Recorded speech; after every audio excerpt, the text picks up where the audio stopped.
Well, good afternoon, ladies and gentlemen. Welcome to our Eleanor Williams Hooker Winter Tea Talks. We just completed the Black History Month program, which was really very successful, and I appreciate you all coming out to those.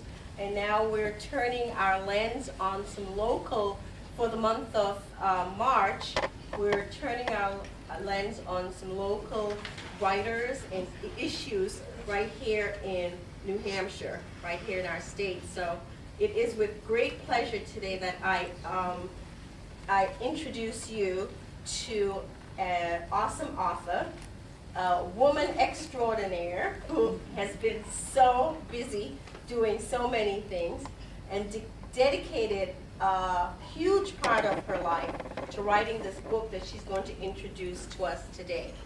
And Jenny Towler.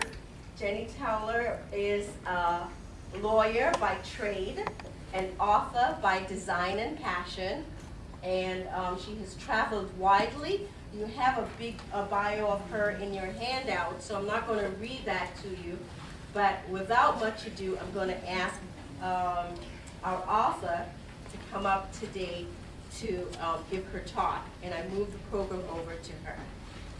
Ms. Towler.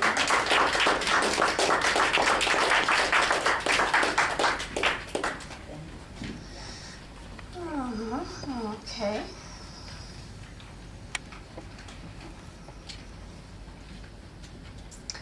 I don't really like speaking in public. So this is going to be kind of hard for me. I am a lawyer, but I'm a lawyer who likes to write. I don't like to talk. The whole idea of litigation just terrifies me. Unless I could just read from whatever it is I'm scripting, you know.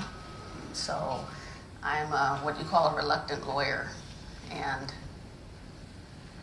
one of the reasons I decided to go into law was because I was working in refugee camps in Asia. I was a Peace Corps volunteer in the Philippines and was enjoying it maybe a little too much.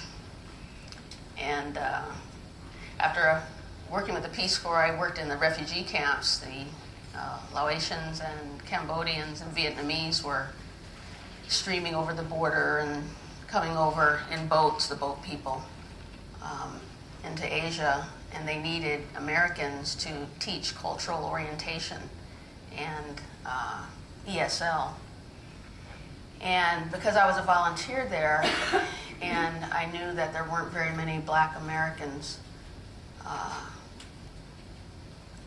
in the refugee camps, you know, I decided I needed to be there because a lot of them were probably going to be living in American low-income communities where there would be minorities.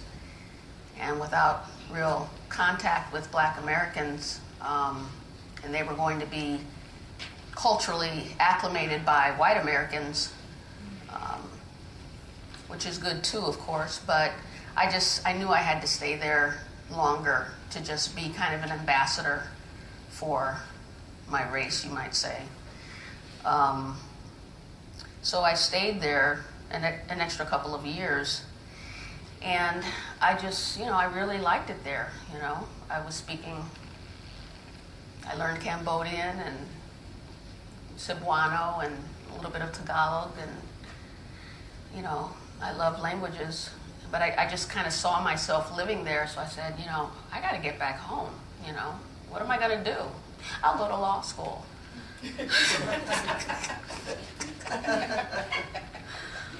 Oh, God. I don't even know to this day if that was a good decision. But it got me home. And, you know, I went from working in the refugee camps in Thailand to coming home and 2 weeks later sitting in a classroom where this guy from probably Boston, and I was in California, was speaking with an accent I did not understand. And I don't know if it was me and the Cambodian that I'd been speaking, or maybe it was just the Boston accent that I hadn't acclimated to, but I was like, what am I doing here? So I did it, and it was not easy. It was not easy at all. And so when people say, you know, she's a lawyer, you know, yeah, okay, whatever. But that's the only thing I really have to my credit, though. So when Jerry Ann says that, you know, I'm an author, that's still novel sounding to me, pun intended, because my novel's not finished yet. It's going to be finished very soon. Jerry Ann put this on the calendar to make me finish it. So my mom and I are still, you know, arguing about edits on the way here in the car. You know, I'm exaggerating a little bit, but I want to thank Jerry Ann because I came here as a caregiver for my mother. Her second husband passed away, and I flew out on the plane the same day to be here with her. And it really wasn't my intent. I had left the practice of law. I'm kind of jumping around a little bit, but I kind of left the practice of law and was trying to pursue a writing career in Los Angeles as a screenwriter, as a television writer. That was the goal, at least. And so when my mom's second husband passed away, and I didn't want her to be here by herself, so I came here, and her health was really poorly at the time. You know, things had taken their toll on her, and what I thought might be a month visit has now lasted about 12 years.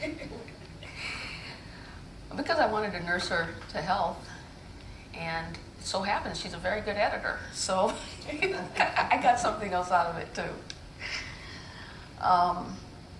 But I want to thank Jerry Ann because she was actually one of my first literal acquaintances, because I was in my mom's home the whole time. You know, I was like, you know, what am I doing here? You know, I'm not a lawyer here. How am I going to make a living here? How can I stay here with my mother? She needs me right now. And I thought to myself, well, you know, I better justify my existence here. I better do something productive. So I better get cracking and write a novel. Now you might ask, why a novel? You know, I was a third grader. You know, I remember writing a tome about Halloween, and I think I got an A+, and thought to myself, oh, I wouldn't mind being a writer. And that was it, you know, third grade. But then over the years, I had developed a fascination with film. I mean, who doesn't, you know? Just the whole idea of that whole world on screen, and you're sitting in a room, but yet you're transported to another dimension where things are happening on this flat surface, but there are people and emotions and drama and music and all these things on this flat screen. It just totally floored me. It floored me as a 3-year-old. When we went to the drive-in, I don't know if my mother knows this, she had 6 kids, and we were all in the Buick in the drive-in, and I guess we couldn't find babysitters, so we were watching the Guns of Navarone. What was that about? I don't know, but I know Gregory Peck was so handsome to me. I thought he was this is a 3-year-old, so I guess maybe my first crush. But, you know, that whole concept of what was going on there, I didn't know what was going on, but I was just mesmerized by it. And like anyone, you know, who doesn't like film, you know? So I don't have any claim of originality in liking movies, except that I became very fascinated by them and was just mesmerized by them to a point where when I was in, I guess it was junior high and high school, this is before the advent of VCRs and all that stuff. And this is Los Angeles, so anyone who grows up in Los Angeles has a film bug, you know, pretty much. So, you know, it was my pastime of opening the TV guide and circling what movies I was going to watch, at what time, and I'd set my alarm and wake up at 2:30 a.m. so I could see, you know, Kirk Douglas and Lorraine Day in a movie, you know. I mean, so I was just mesmerized by film, and also I think for me it was a chance to be by myself because we were 6 kids. You know, when do you get a chance to be by yourself in a house full of kids? So I think that was my time alone, my downtime. So that kind of started my fascination with film. And so I was mesmerized by film. I really wanted to go to the American Film Institute. Every year I would get an application and fill it out and not send it because my sister, who was supposed to be the lawyer and became the actress instead, had disappointed my parents because she wasted her Stanford education on theater. So I kind of knew not to go there. So it was just kind of a dream, you know, maybe I'd one day go to film school. Now, mind you, this is also in the 70s, so women weren't really going to film school then. It wasn't something women did.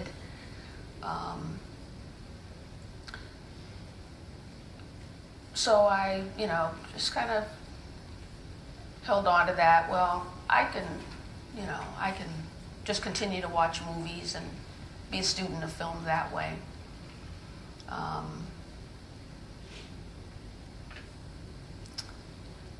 So it was always in the back of my mind, you know, wanting to do something in film. But I was also, I was very conflicted because when I watched these films, and for me they were black and white films, you know, the classics, you know, universally acclaimed, best writers, best actors, you know, soundtracks, everything. I couldn't reconcile being a black American watching those films because I didn't see anyone that I could really, you know, relate to, except for Dorothy Dandridge in Carmen Jones. You know, I mean, she was just like va-va-voom. She was just beautiful. She was fiery. She was, you know, a fully sexual black woman.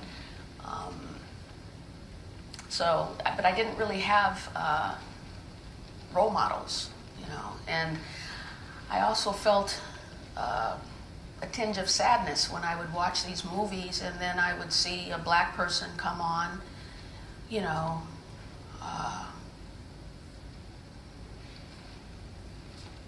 distributing drinks or taking care of something or saying yes boss and yes massa. And I was so conflicted because here I liked these movies, but yet my people were always servile in them.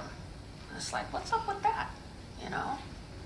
I didn't understand that. Now, my grandmother worked in people's homes growing up, so I knew that that was a career that people had then, a career, you know, cleaning people's homes and things like that. So I knew it was something that we did. That's something everybody did. But I'm coming up in the 60s. So I'm in a different generation, so I'm not really feeling that. I'm not adopting that as my, you know, my culture. Of course, I know it is a part of the culture, etc. But I was coming up where, you could be a doctor or a lawyer or all these other careers. As opposed to in those movies, everyone was in a servile role. So I wanted to do something about that. If I got into film, I was going to focus on, the full complexity of the life of Black Americans. We're normal. We have the same desires everybody else has. What about regular love stories? Does someone always have to be a maid or a porter? And I just, so I said to myself, if I get in this business, I'm gonna do something. I'm gonna make a statement about that. And I've been trying to make a statement about that for the last 25 years, I'd say, as someone who aspired to write. I had the misfortune of meeting Spike Lee, and he kind of introduced me to the whole world of, film, you might say. I met him when he was becoming, Spike Lee. I'd gone to a film festival during law school. And so he kind of whet my appetite for, doing something as creatively as he had done.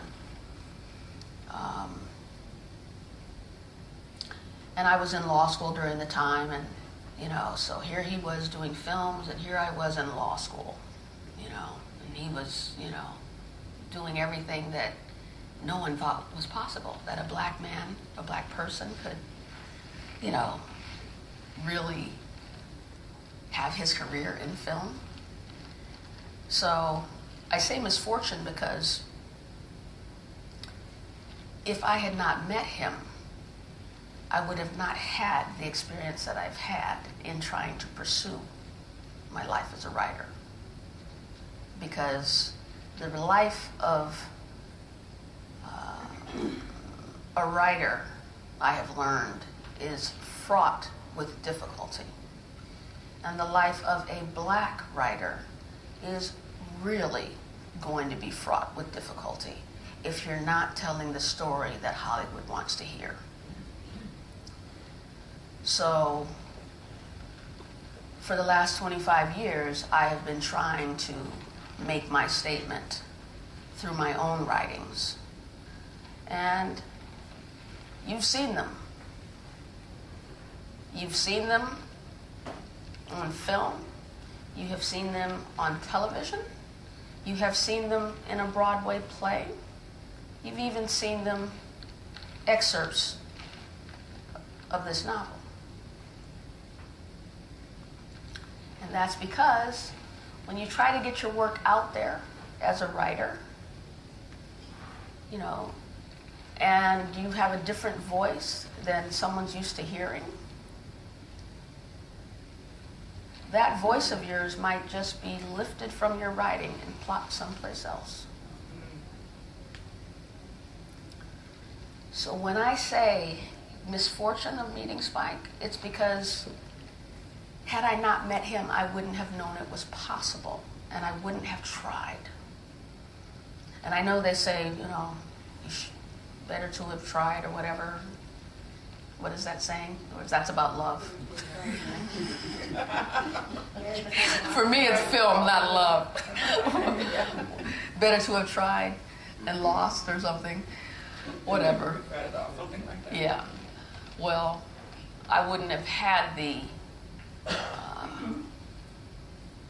unique misfortune of being one of the most uncelebrated, poorest writers in Hollywood history. Now, I say that as an attorney. I say that as an attorney because I sued someone to actually, fight that battle. Because, of course, I was a friggin' attorney. So I had to sue him. How can I not sue someone when I'm an attorney? It was just like, I keep asking my mom, Mom, couldn't you have aborted me? I mean, come on. Why? All of these epic battles that I've had to fight that go to the very essence of who I am, you know? Why do I have to fight this? Because I have to, because I'm supposed to. If I can't fight for my own rights, how can I help anybody else? So I have to sue this guy. And this guy that I'm talking about is John Sayles for the film Passion Fish.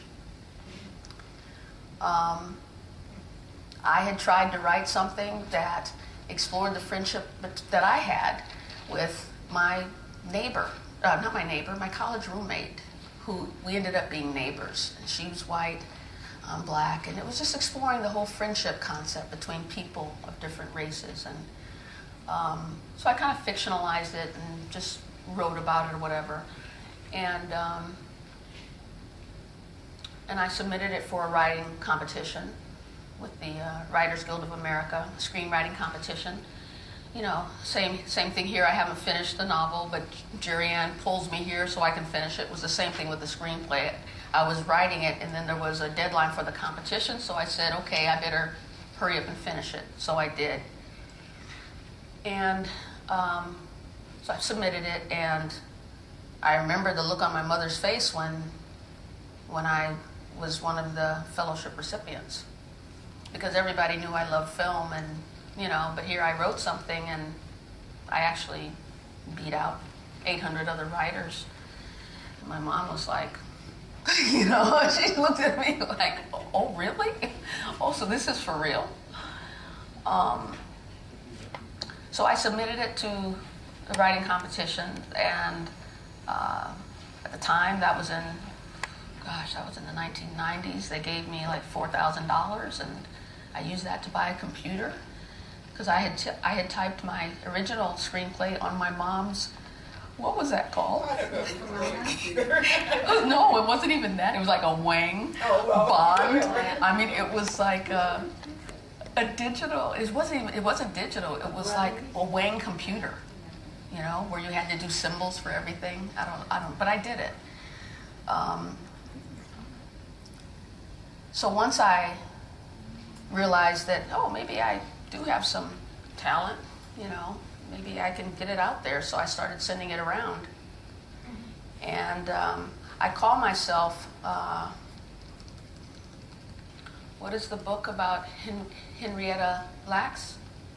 What's the title of that? About the cancer. Yeah, I don't know.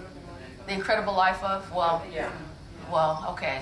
Maybe I'm thinking the 12, I wrote that down, what is it called? The 12 Tribes of Hattie. Well, suffice to say that my DNA is all over Hollywood without my credit.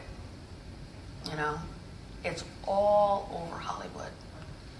And the good thing is, the defense to defamation, I can name names, and I sure would like to. And you come up to me privately, I'll tell you every single one of them. I won't say it in a public place, but I will tell you privately.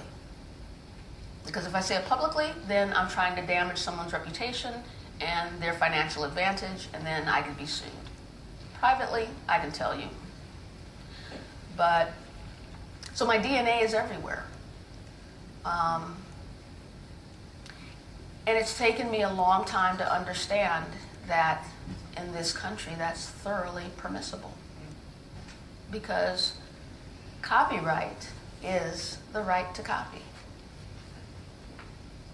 Who knew? I didn't.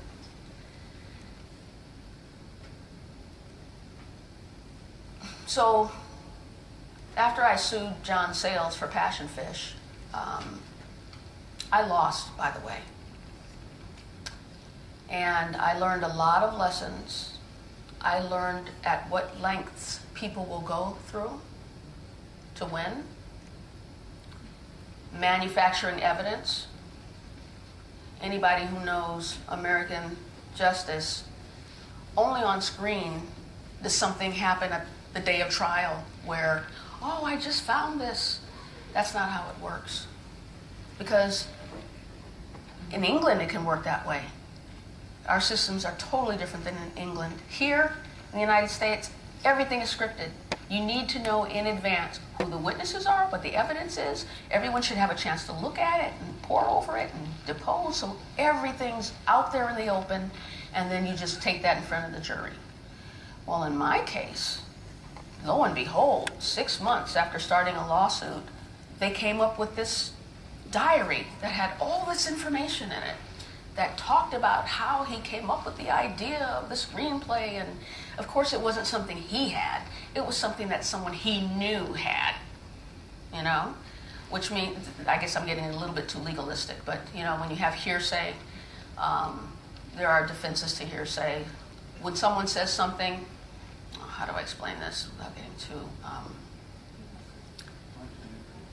you know, when someone says something and you want to get that into evidence, it's hearsay, okay?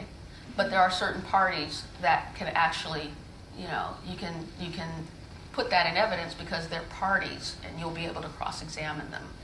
You know, they're going to be on the stand, so then you determine the veracity of that person by cross-examining and seeing if he's telling the truth. Well, in this case, it wasn't the defendant, John Sayles. It was someone like tangential to him, who I had no reason to know about, but they had reason to say, oh, this is relevant, here, we have a diary here. I was just way out of my league.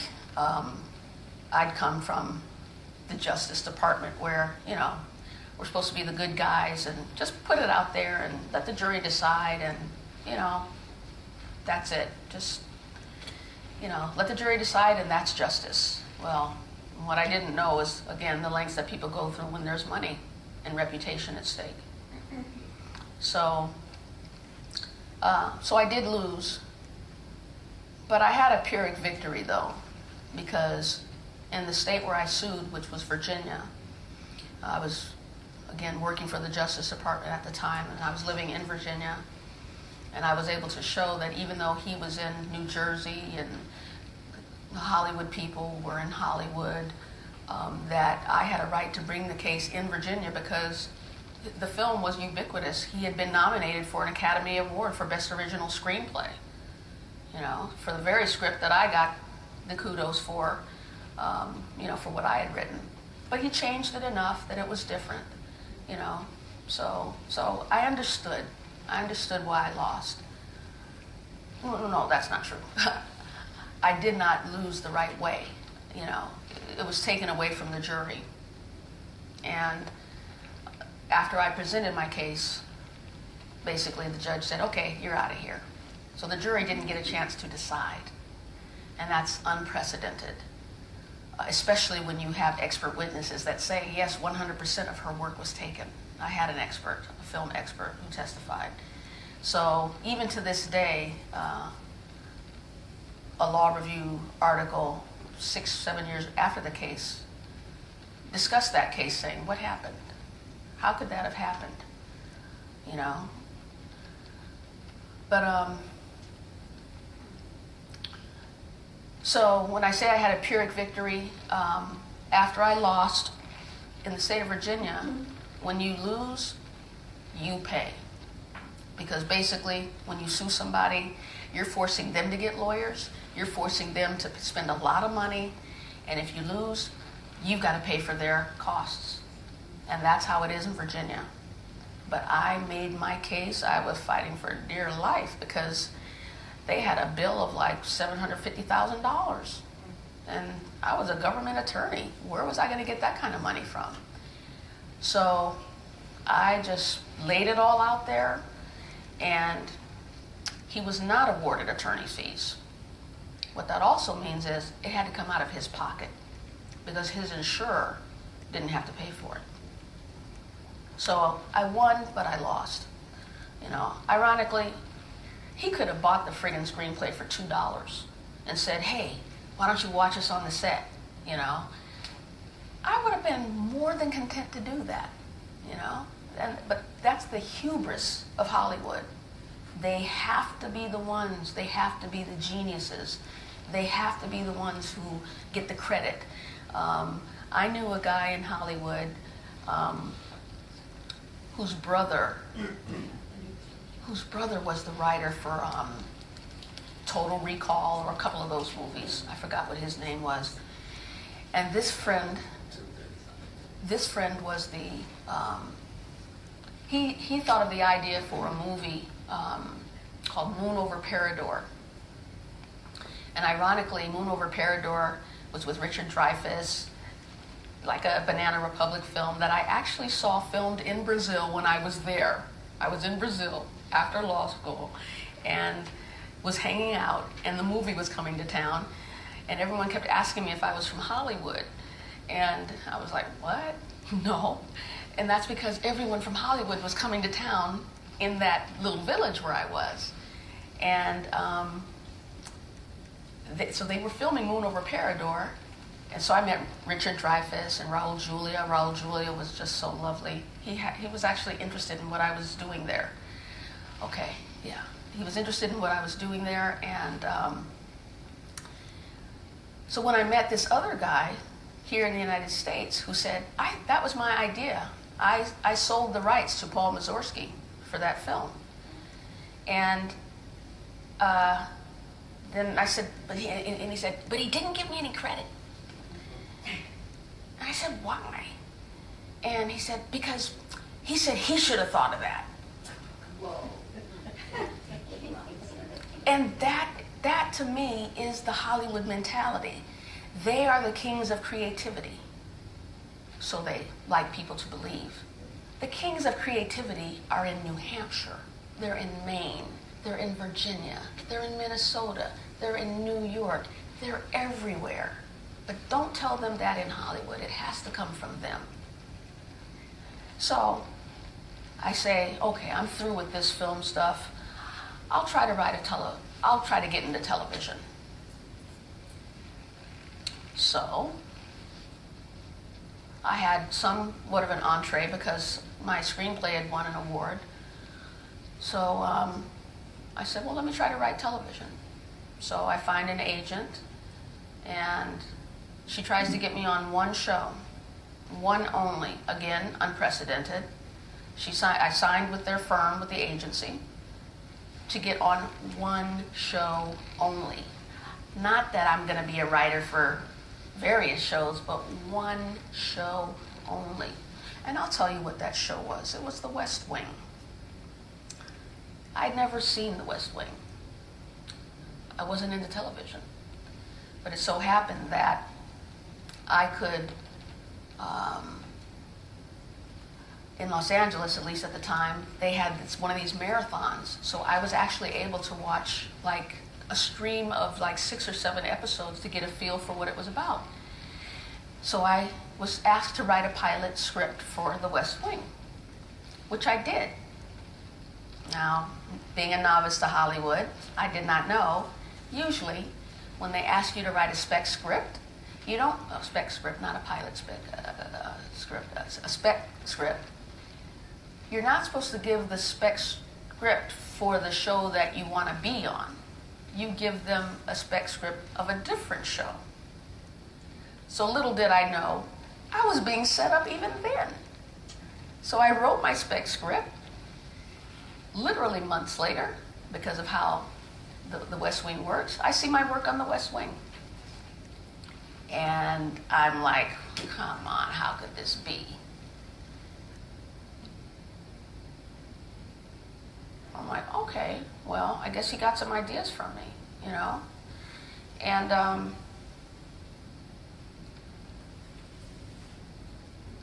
not angry about that one so much, because when I wrote the spec script, I did something that probably pissed the writer off, excuse the language. Because when I was reading the spec scripts about the West Wing, and I was getting into the characters, and this gentleman, you know, who was in the film industry, had given me some scripts to look at so I could see what the format was and all that. I was really upset that all of the characters in the script for the West Wing had last names, except the black character. The black character's name was Charlie.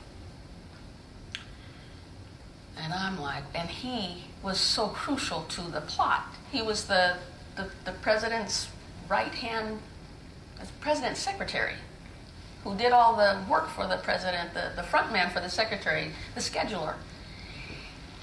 Next to the president, that close, but no last name, that really bothered me. So I kind of deserved the slap that I got because I created a scene where the president had to introduce him to someone and didn't know his last name. So, and I know the person who read it knew that I was telling him, why did you not give this black man a last name? Couldn't you give him the dignity of having a last name when everybody else has a last name? What's up with that? So I know, I was being a little, what do you say? I was turning the knife a little bit. So when I saw my work up there, I was like, okay, well, he got you. You got him, he got you back. And when I tried to complain, because this was a show that I was supposed to be a writer for only that show, and my work ends up on that show, I go to the Writers Guild, and the Writers Guild says, well, we can't help you because you're not a writer. You're not represented. You're not a member of the guild. But I have a contract that says I'm supposed to be on that show only. We've never heard of anything like that. So that's what they do in that industry. They need ideas. They need ideas, and they get them from writers like me. Anyone who had an aspiration to write a movie or a screenplay, they want your ideas. And that's what I learned. So I said, okay, I'm not going to write for television. I'm going to write a play. Lo and behold, it's not that my ideas are so unique. I don't think I'm necessarily all that creative. What I think I am is insightful in my writing, and that insight, I think, educates people, and they say, oh, wow, well, that's interesting. I like that concept. I'm going to use it in my piece. So I think that's what it is. And I think it happens to a lot of people. I don't know if it has happened to people as it has me in so many different, every genre that I've tried to write in.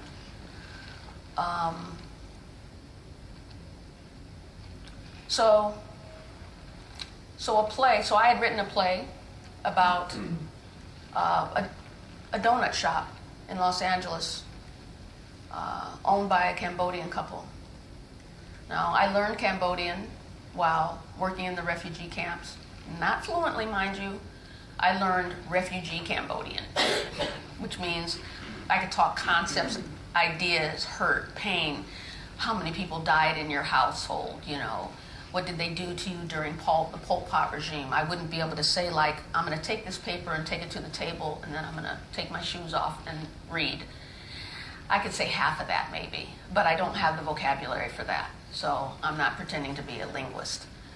But I had written a play about the relationship between this couple owning a donut shop.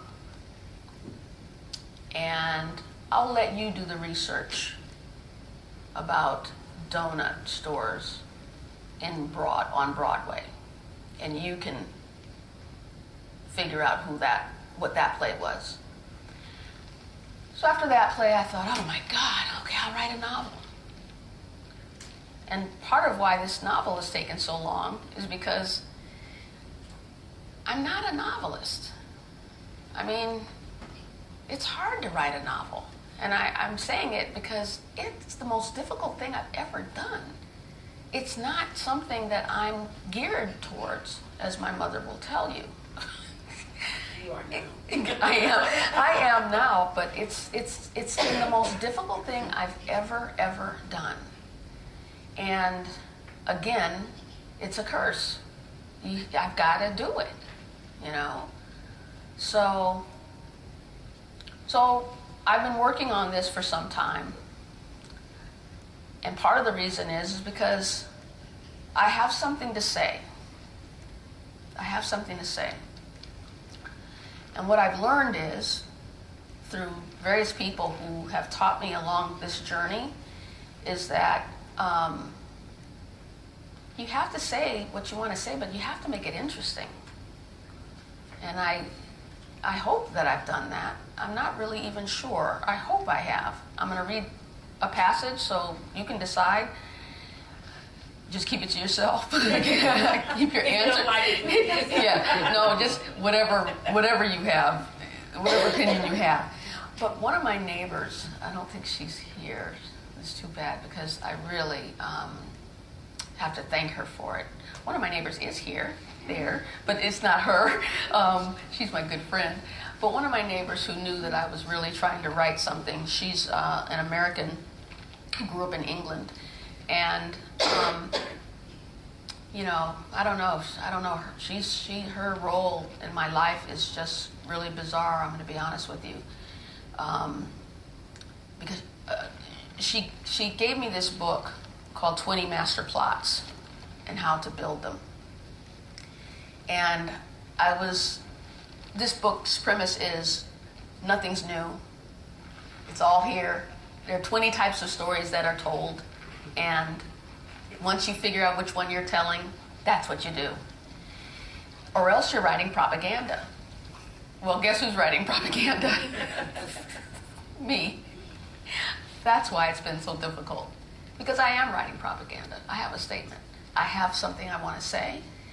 But I want to say it in a way that tries not to preach, tries not to vilify, that addresses the issue without, you know, in a subtle way.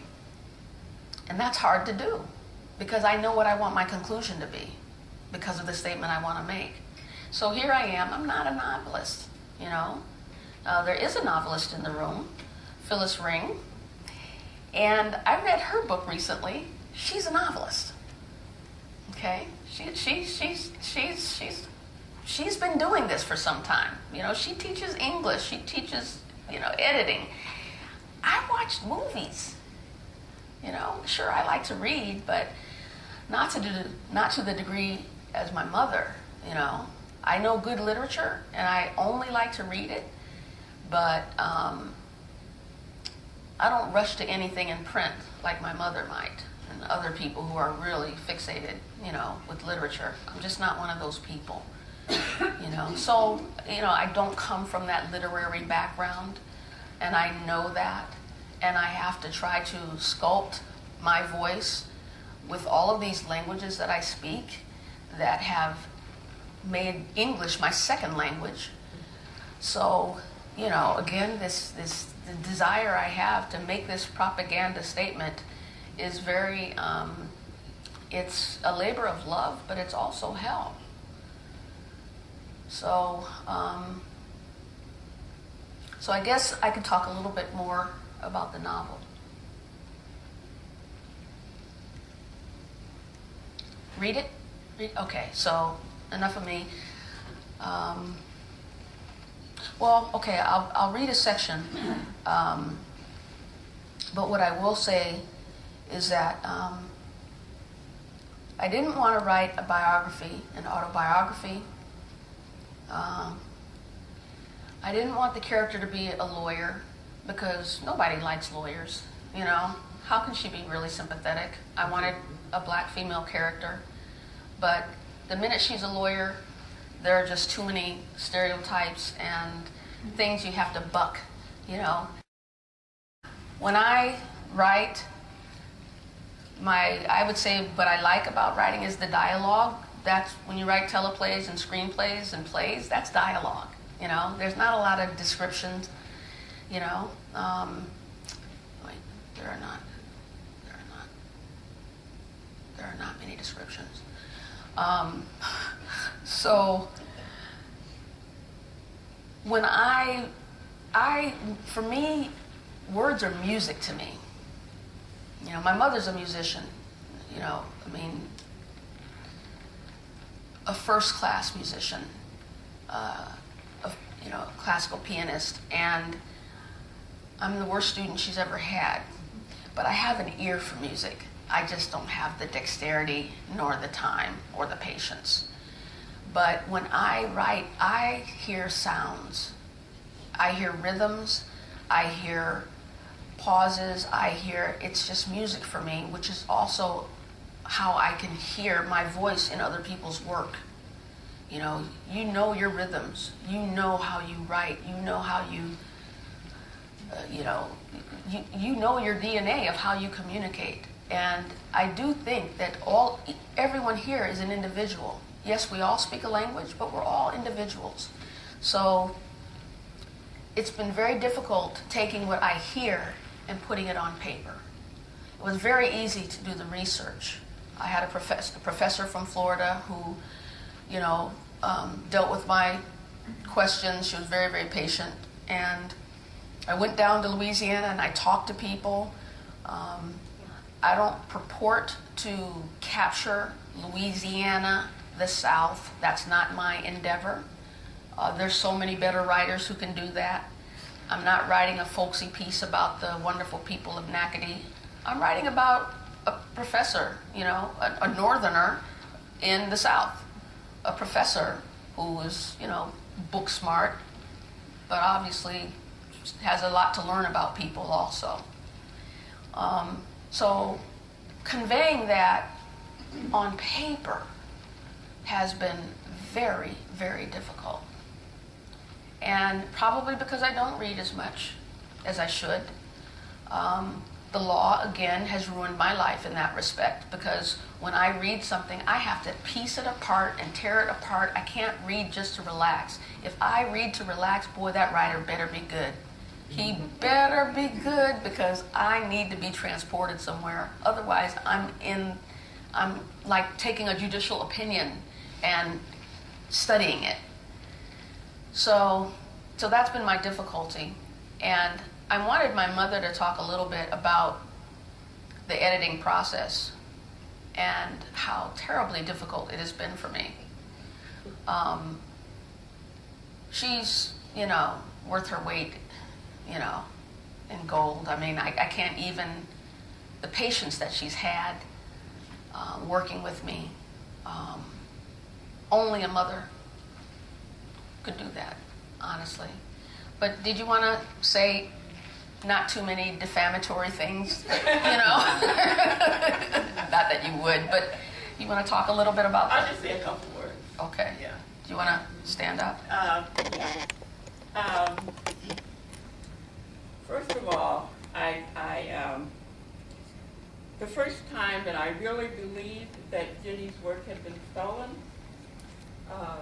she had told me about it, and told the family about it, and I didn't know anything about films other than I liked them. I didn't have a passion. She has movie posters at home. And she won't, one's in our living room, a big picture of Marilyn Monroe. But I wasn't sure whether I believed her or not. And I just didn't say anything. And then one night I was looking at one of my favorite programs, which was Law and Order, Criminal Intent. And I always watch it if I can. And so I'm looking at it, and the scene comes on that doesn't seem to fit. And because the rhythm is different, something is different about it.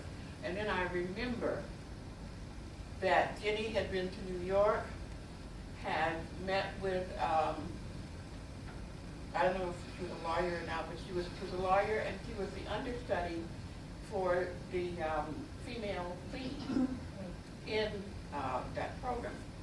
And Jenny had inadvertently left her, what do you call the things you put on the computer?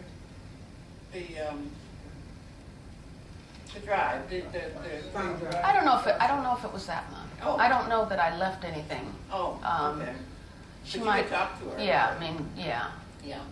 But anyway, this scene didn't make any sense to me in the context of the program. And I called Jenny from the next room. I said, Jenny, this looks like it's your story. And that was the first time that I really, really understood what she was going through. Because I know people steal. Musicians were stolen for ages. I can detect, and she can detect even better, if something has been lifted from another piece.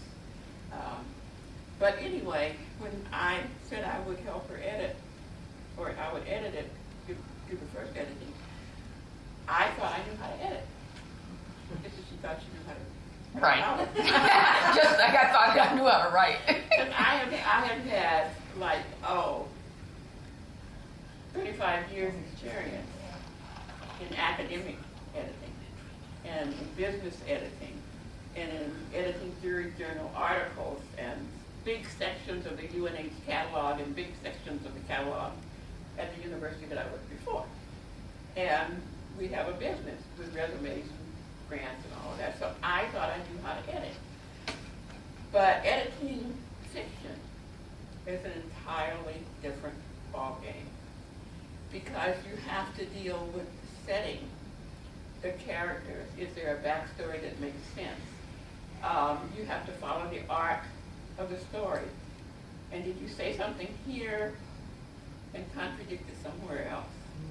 So it's been a process for me of learning how to edit fiction and keeping it in her voice, not mine. My voice is academic, is different. She has a rhythm, she has a flow, she has all sorts of things that I, as an academic editor, didn't have. I'm beginning to get them now because I've been editing this book. But, you know, writing, it was hard for her because that was her passion. And her passion was taken away from her. You know, when she won the screenplay awards, I thought, wow, you know, she really, you know, she's a writer. She was recognized as a writer because she won the award and got on some other list. And then when nothing came of it and she kept seeing, you know, pieces of movies that were her work, I understood that, and I shared her pain in doing this, but I also share her joy in creating this novel, which I think is a pretty good whodunit. And I'm hoping that the public will think so too. Sometimes.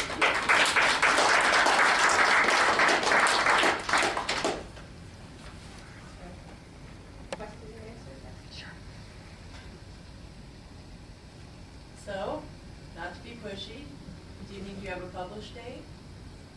I'm going to self-publish it. Okay, I'm going to self-publish it as an ebook okay, and Amazon? Amazon. okay. Yeah. I would say definitely by May, probably middle of May. I'm gonna get someone else to, you know, look over the novel. I have had. I'm looking at, you know, covers for the novel. One done by a 19-year-old prodigy who's going to be going to art school in New York. Brilliant artist. But I think for what I'm trying to write, I don't know if that's going to work. So I'm also dealing with an artist who's in the audience who does more abstract art. So, well, also right in front of you. Yeah. So, you know, yeah, it's got to get done because I actually have another book to write, and I don't want it to take this long, as long as this one. I'm wondering why you decided to self-publish. Well, I decided to self-publish because I gave my work to agents and saw my work in other people's work. I just don't trust agents. I don't think agents, I'm glad, I mean, this is vindictive of me to say, but, you know, we don't need agents. They only help the ones who are already famous. They don't know something's good until someone else says it's good. And in the meantime, I think they use other people's work to enhance their own reputations. So when I was trying to get that job with the West Wing, this agency was able to say, oh, we've got an attorney from Washington, D.C. You know, she speaks these languages or whatever. You know, that helped them. It wasn't meant to help me at all. And I'm happy to say that in a class action that was levied by writers against agents and some of the Hollywood studios for discriminating against older writers, this agency was a part of that class action. And they were the defendants in the class action. So when I was filling out my explanations for, you know, why I should be compensated or whatever, I didn't really care about the money. I was a novice. I'm the most unpublished writer out there. So it's not like I'm entitled to anything. But, you know, so they were going to award me a couple of $1,000s if I chose not to talk about it again. That was one of the stipulations. Obviously, I didn't take the money, you know. But I have no respect for agents, and I know I'm being stereotypical, but I don't need them. Now Amazon does it for you. You have to when you self-publish, you have to do the hawking anyway. You've got to do the sales, you know. Tom Cruise is the only person who anyone does any work for. Everyone else has to do it on their own. So why should I hire someone who's going to take 10% and not even really sell it? Who's just waiting to get my 10%. Now, my sister is an actress in New York. Agents are helpful. I know they're helpful, but I find that they're helpful for people that are going to help them look good. You have a question there? Oh, yeah. How many words is the novel? Like, how long is it? Yeah. My novel is pretty long. I think it is approximately, 167,000 words or something like that. It's long. It's 330 pages double-spaced. No, it's 300 pages single space. Oh. It's 600. Oh, right. 68, 330 pages single-spaced. Right? Yeah. Yeah, so it's a little long, you know. Another reason why I'm going to self-publish, you know. I'll self-publish it for $4.99.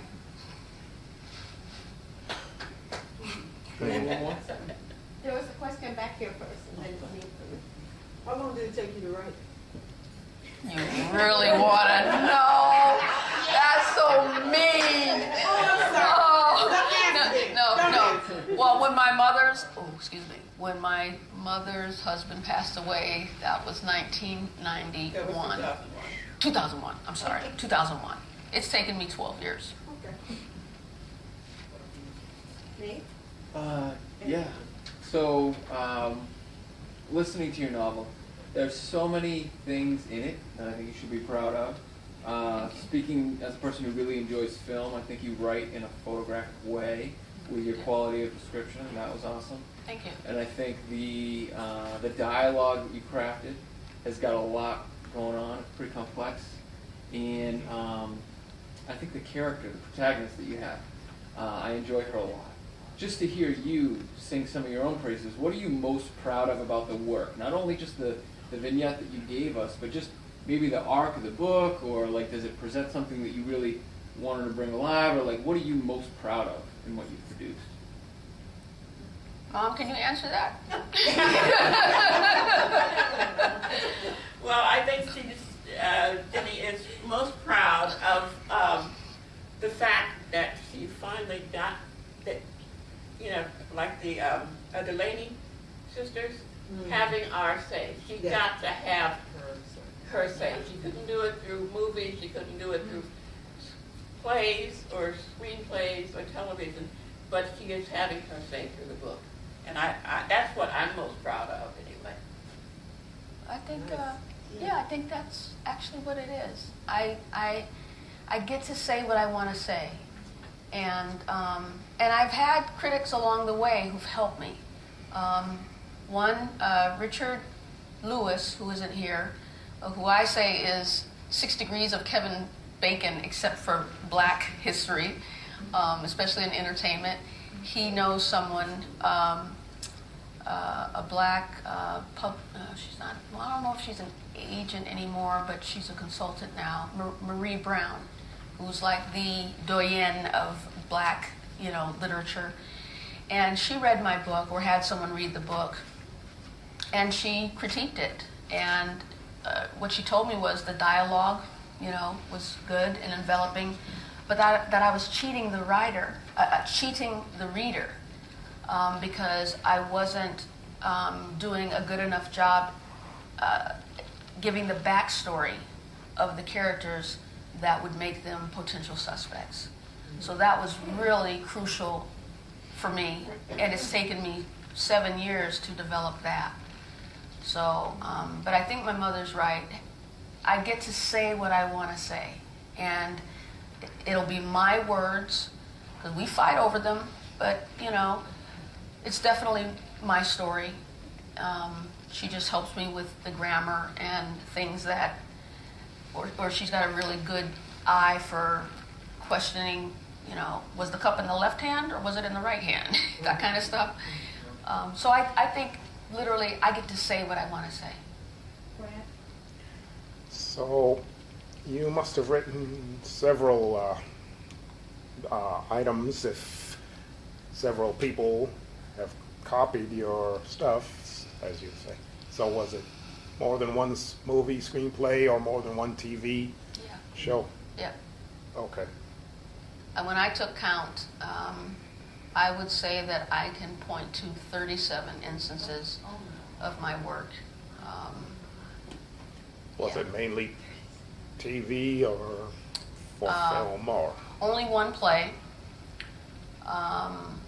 film and television. Yeah. Okay. Everything that I've written so far, everything that I've written has, you've seen it, and it's got my mark on it. Mm-hmm. And the sick thing, this is something for writers to know. I can spot a thief from a mile away.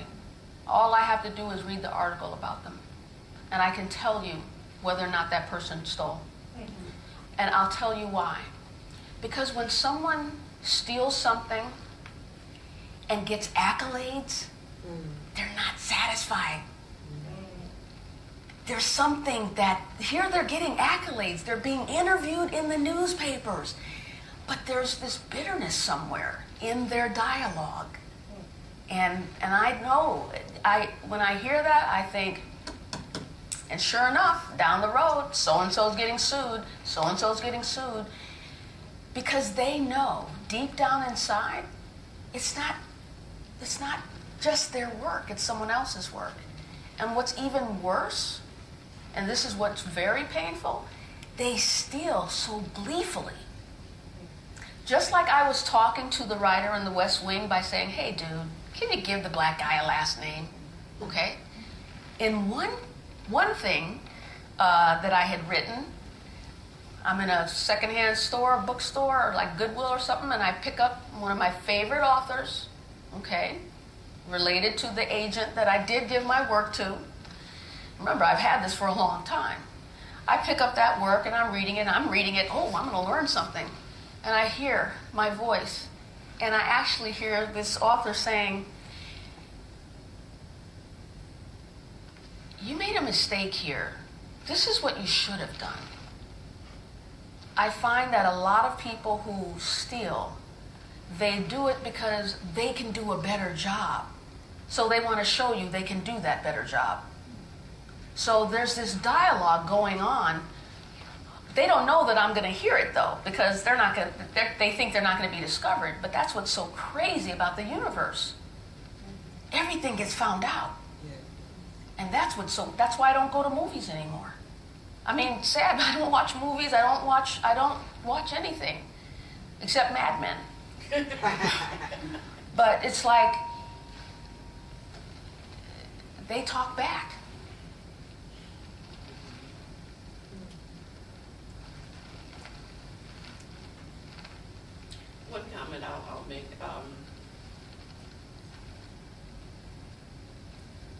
if a story that I read is good, it gets in my head. Very few stories get in my head. My favorite book, and I don't remember the author, is The Name of the Rose, about 15th or 16th century France. Right, yeah. Her favorite is An Instance of the Finger Post, which is probably my second favorite. But The Name of the Rose, I read it several years ago.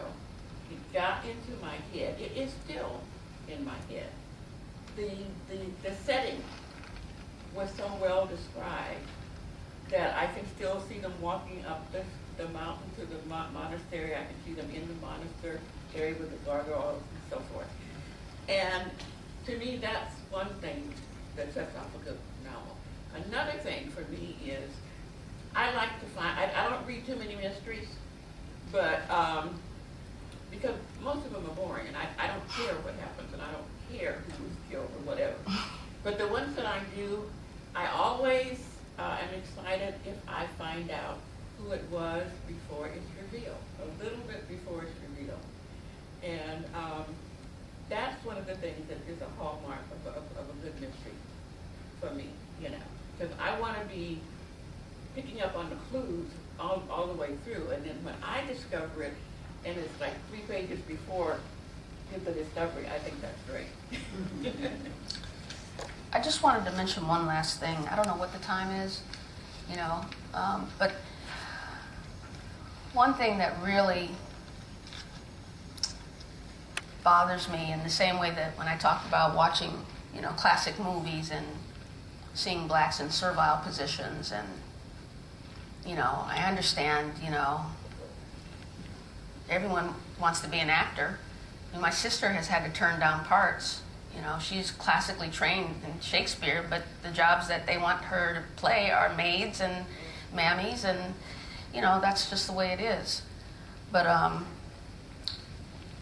one of the things that really bothers me about contemporary writing is the dearth of, you know, black female writers, you know, in the American, what's the word? American present canvas. Yeah, who said that? Canvas. Yeah. The canon. Yes, yes. Where are we? They're there. I know they're out there, but why don't we know these names like we do some of the other well-known authors?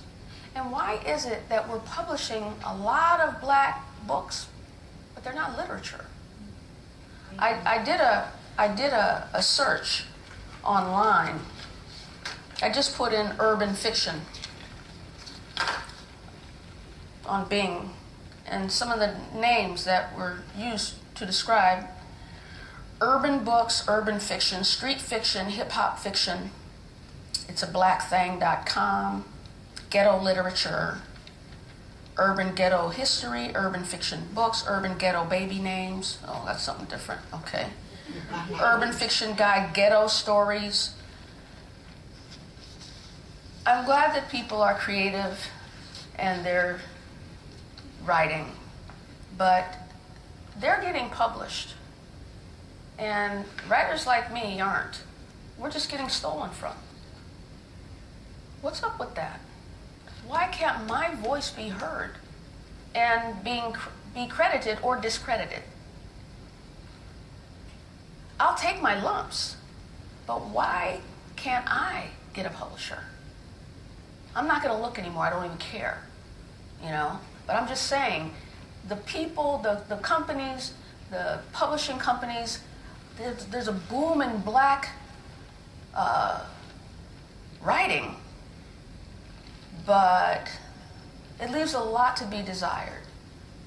There's a writer out there who's, I think she's a millionaire several times over, named Zane, and she writes adult erotica, but I haven't read her book. But in reading reviews about her writing, you know, she's making a fortune, but She needs an editor. But she's getting published. You know, Simon & Schuster, this guy following me on Twitter, he's got a book deal with Simon & Schuster. And I think the name of his novel is something like, you know, Lipstick Sex, or I don't know. I'm just saying, you know, there should be room for everybody. Because there is obviously an audience for that urban sound, that urban writing. But I just feel like, certainly by now, I should have had a publisher. But I think the voice that I have is not the voice that they want out there. And that's the problem that I have. And that's why I have to self-publish. Because they don't want my voice out there. Because they can take the voice. They can write about intellectual black people, you know? I think that's all I really have to say.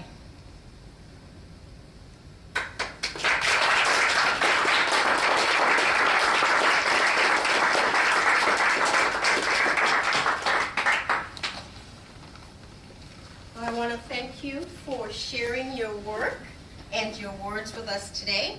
And I also, I just want to give you something to think about as we go out, as we end today. One of the things that Jenny said when she started was that when she started doing her work, she didn't see anybody doing what she was doing. There wasn't any role models, any mentors, somebody who could take her through that path. So she was being a trailblazer herself in her own path that had lots of stumbles. So what does it mean to have different mentors, different people to look up to, different genres to explore, and how do we appreciate and look for those different genres is a question I'd like to leave out for you to take with you. If we see something different, do we pick it up? Do we support it? Are we inquisitive enough, intuitive enough? Learning, this whole desire to learn. I think our communities forget to question things, you know. We're not that very analytically inclined. We go on with what we see. So what does it mean? The questions are, what does it mean to have role models who are doing different things than you? Where do you find mentors that can help you along the path? And how do we as individuals become those trailblazers by picking up things that we wouldn't normally look at, explore, or examine? I think everybody here has been coming to our talks to learn history that we don't know much about, and so I applaud you for taking that step to come to these events. It really has been, they've been really awesome, very well attended, the dialogues have been great, and I can just imagine if there were groups like this all over the U.S., all over the little hamlets, the little towns, we would have our dialogue on race. We would have our country's dialogue on race if this was happening all over the place. So thank you for sharing, and thank you all for coming. I also want to mention there is a new author in our midst who is another trailblazer, and I'd like him to stand. Professor Reggie Wilburn, his new book, and I have to look at the title so I don't get it wrong. Preaching the Gospel of Black Revolt, Appropriating Milton in Early African American Literature. His book will be out in March of 2014, and it's, in quotes, Pursuing Things Yet Unattempted. So, Professor Wilburn, thank you so much. And with that, our next lecture series from the Eleanor Williams Hooker Winter series is going to be on black sailors. We have the first black submariner will be here. We will show a short film, history piece on black sailors for 20 minutes. We'll introduce our guest speaker, and we'll have time for Q&A. So I hope to see you then, and thank you again for coming.